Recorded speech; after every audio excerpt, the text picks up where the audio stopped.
მონასტერი, სადაც კანონებს წერდნენ, დიდებულების პორტრეტებს ხატავდნენ და საიდუმლო კრებებს მართავდნენ. იცნობთ მას?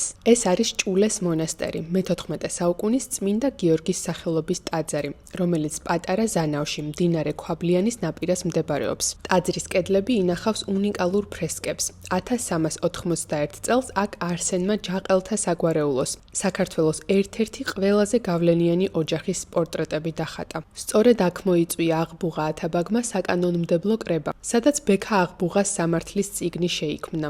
შუა საუკუნეების საქართველოს ერთ-ერთი უმნიშვნელოვანესი კანონთა კრებული. ჭულეს მონასტერი მე-11 საუკუნეში მნიშვნელოვანი სასულიერო ცენტრი იყო. აქ მოღვაწეობდა სტეფანე ჭულეველი, რომელიც დიდი ავტორიტეტით სარგებლობდა სირიის შავი მთის მწიგნობართა შორის. ოსმალთა ბატონობის დროს სამონასტრო ცხოვრება შეწყდა და 1595 წლისთვის მონასტერი მთლიანად გაუკაცრიელდა. დღეს კი აქ საუკუნეების შემდეგ კვლავ აღდგენილია ბერმონაზნური ცხოვრება. მორწმუნეებს კი შეგვიძლია რომ ვესტუმროთ, მოვილოცოთ და ასევე ვნახოთ ჩვენი კულტურული საგანძური. თუ მოგეწონათ ვიდეო, აუცილებლად გაუზიარეთ თქვენს მეგობრებს და არ დაგავიწყდეთ ჩემი გვერდის გამოწერა მეტი შემეცნებითი შინაარსისთვის.